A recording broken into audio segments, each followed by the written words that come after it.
हमारा चंद्रयान 3 लैंड होने ही वाला था। हमारा चंद्रयान 3 चंद्रमा की सतह से इसरो को लैंडिंग के लिए कमांड भेज ही रहा था कि अचानक इसरो की टीम में खलबली मच गई और इसरो की टीम की इमरजेंसी मीटिंग बुलाई गई। बताया जा रहा है कि चंद्रयान 3 ने अचानक कुछ ऐसा मैसेज वहां से भेज दिया जिसको देखने के बाद खुद डॉक्टर के सिवान नहीं रुक पाए। वो दौड़ते भागते हुए इसरो के ऑफिस में पहुंचे और तत्काल रूप से सभी कर्मचारियों की छुट्टी को रद्द कर दिया। छुट्टी रद्द करते हुए उन्होंने इमरजेंसी में चंद्रयान 2 के जो मेन फाउंडर थे डॉक्टर के सिवान उनको बुलावा भेज दिया। इन सभी चीजों के बाद पूरी दुनिया में खलबली मच गई कि आखिर चंद्रयान 3 को ऐसा क्या मिल गया, चंद्रयान 3 ने ऐसा क्या मैसेज भेज दिया कि आनन फानन में पूरे के पूरे इसरो टीम की छुट्टी को रद्द करके पूरे के पूरे इसरो टीम को तत्काल इमरजेंसी मीटिंग के लिए बुलाया गया। इन सभी चीजों के बीच इसरो यह डिसीजन ले ही रहा था कि इसे अब हम उतरने की इजाजत दे दें कि अचानक हमारे चंद्रयान 3 के सेंसर ने कुछ ऐसे सिग्नल नोट किए जो बेहद अनजान थे। जैसे यह सिग्नल नोट हुआ, सबसे पहले यह सिग्नल तुरंत ही इसरो के पास फॉरवर्ड कर दिया गया। इसरो ने जब इस सिग्नल को देखा तो वो समझ गए कि दरअसल यह सिग्नल हमारे चंद्रयान 3 की आर्टिफिशियल इंटेलिजेंस के टेक्नोलॉजी बेस्ड कंप्यूटर ने कैच किया है। बताया जा रहा है कि जिस जगह पर हमारा चंद्रयान 3 गुर्रा रहा है, दहाड़ मार रहा उतरने के लिए, उस जगह से महज 5 किलोमीटर की दूरी पर एक सिग्नल मिला है।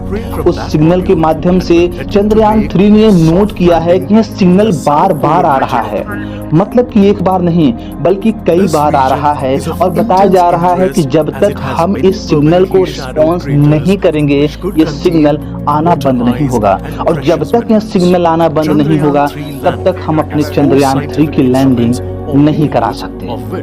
बताया जा रहा है कि ये जो सिग्नल आ रहा है ये दुनिया में किसी भी प्रकार के स्पेसक्राफ्ट, सैटेलाइट या दुनिया के किसी भी स्पेस एजेंसी के द्वारा नहीं बनाया गया है। यह सिग्नल बेहद अनजान लग रहा है, मानो ये सिग्नल एलियन भेज रहा हो।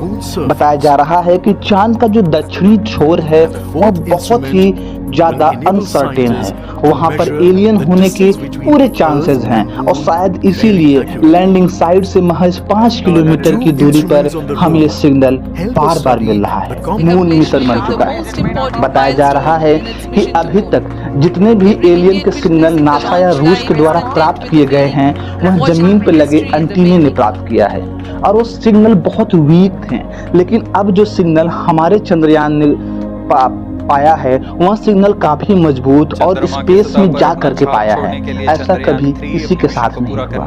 यह सुनने के बाद या देखने के बाद इसरो के वैज्ञानिक खुशी से झूम उठे हैं। अब उन्हें समझ नहीं आ रहा कि हमें खुशी से इसका खुशहाली मनाना चाहिए या हमें सतर्क होने की जरूरत है, क्योंकि लैंडिंग से ठीक पहले हमें बार बार ये सिग्नल प्राप्त होना कहीं एक खतरे का संकेत तो नहीं, या फिर कहीं एलियन हमसे संपर्क करना चाहते हों, ये संकेत तो नहीं है। इसके बारे में इसरो डिटेल जानकारी जुटा रहा है। इसरो का कहना है कि हमें मिलने वाला यह सिग्नल भारत का ही नहीं बल्कि पूरे विश्व में इसरो का भी नाम रोशन करेगा, क्योंकि ये सिग्नल में कुछ ऐसे मैसेज हैं जिसको डिकोड करने के बाद अंग्रेजी के अक्षरों में वेलकम टू द मून जैसा कुछ समझ में आ रहा है।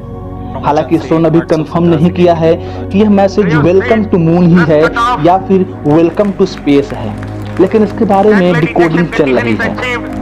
भारत के सबसे तेज चलने वाले सुपर कंप्यूटर प्रत्युष से इसकी गणना कराई जा रही है और इसको डिकोड कराया जा रहा है। जापान ने कहा है कि यदि भारत को जरूरत पड़े तो हमारा सबसे तेज चलने वाला सुपर कंप्यूटर फुगाटू का भी यूज कर सकता है, लेकिन फिलहाल इसरो ने फुगाटू का यूज करने से मना कर दिया है, क्योंकि अगर हम फुगाटू का यूज करते हैं तो पूरी संभावना है कि सारा डाटा जापान के पास सेव हो जाएगा। इसलिए भारत अपने सबसे तेज सुपर कंप्यूटर प्रत्युष का इस्तेमाल करते हुए उसकी पूरी जानकारी जुटा रहा है। वैसे आप लोगों को क्या लगता है, भारत को विश्व के किसी बड़े सुपर कंप्यूटर का सहायता लेना चाहिए या नहीं? आप अपनी राय हमें कमेंट बॉक्स में जरूर बताएं। दूसरी तरफ खबर यह आ रही है कि हमारा चंद्रयान 3 लैंडिंग साइट पर महज 100 किलोमीटर की ऊंचाई पर उड़ रहा है। वहां बार बार 100 किलोमीटर ऊंचाई से चंद्रयान 3 के लैंडिंग एरिया के आसपास का एरिया स्कैन कर रहा है। अब इस बार हमारा इसरो पूरी तरीके से सुनिश्चित हो जाना चाहता है कि उतरने में हमें कोई खतरा नहीं है, तभी हम उतरेंगे। क्योंकि डॉक्टर एस सोमनाथ ने बताया है कि चंद्रयान 3 को हमने अपने बच्चे की तरह बड़ा किया है। 3.5 साल के लंबे समय, लंबी कड़ी मेहनत सिर्फ मेरी नहीं है, इसरो के उन तमाम कर्मचारी, डॉक्टर के सिवान और तमाम बड़े अधिकारियों की है। हम इस मेहनत को जाया नहीं जाने देंगे। हम ये नहीं चाहते कि हमारे द्वारा बनाया गया चंद्रयान 3 किसी भी कीमत पर फेल हो। चंद्रयान 3 के जो मेन कर्ता धर्ता हैं डॉक्टर एस सोमनाथ और डॉक्टर के सिवान, उन्होंने बताया कि यह जो चंद्रयान है सिर्फ मेरे बेटे जैसा नहीं है, बल्कि भारत के उन 130 करोड़ लोगों के बेटे जैसा है जिसे हमने बनाया है।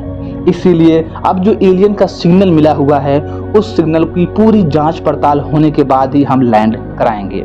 वैसे बात करें नासा की, तो नासा ने इसरो से संपर्क करते हुए कहा है कि हमें भी अपने चंद्रयान 3 का पार्ट बनाया जाए, हमें भी अपने स्पेस मिशन में शामिल किया जाए, क्योंकि नासा को पता है कि हमारा चंद्रयान 3 इतना ज़्यादा कैपेबल है कि दुनिया में कोई भी एक्सप्लोरेशन में पहला नंबर आ सकता है।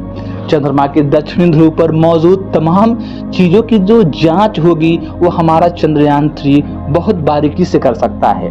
इसीलिए नासा हमारे चंद्रयान 3 का मिशन का पार्ट बनना चाहता है, लेकिन इसरो ने साफ तौर पर मना कर दिया है। इसरो ने बोला है कि हमने इतनी मेहनत से इसमें इतने बड़े टेक्नोलॉजी का यूज किया है जो विश्व में किसी के पास नहीं है। जैसे आपने सुना होगा कि भारत ने मोनो इंजन का इस्तेमाल किया है जो विश्व में किसी भी देश के पास नहीं है। भारत में इसने 4 ऐसे आर्टिफिशियल इंटेलिजेंस के सॉफ्टवेयर का यूज किया है जो चैट जीपीटी नामक एआई से भी ज्यादा स्ट्रॉन्ग है। अगर हम नासा को अपने मून मिशन में शामिल करते हैं तो ये सभी टेक्नोलॉजी नासा के पास जाने का या इसको कॉपी करने का एक खतरा बना रहता है, और भारत किसी भी कीमत पर खतरा मोल लेना नहीं चाहता। आपकी क्या राय है? क्या भारत का फैसला सही है या गलत? अपनी राय हमें कमेंट बॉक्स में जरूर बताएं। साथ ही साथ इसरो और चंद्रयान 3 की इस बड़ी कामयाबी के लिए कमेंट बॉक्स में जय हिंद, जय इसरो लिख करके इसरो का मान सम्मान जरूर बढ़ाएं, और अगली अपडेट के लिए हमारे चैनल को तुरंत सब्सक्राइब करें।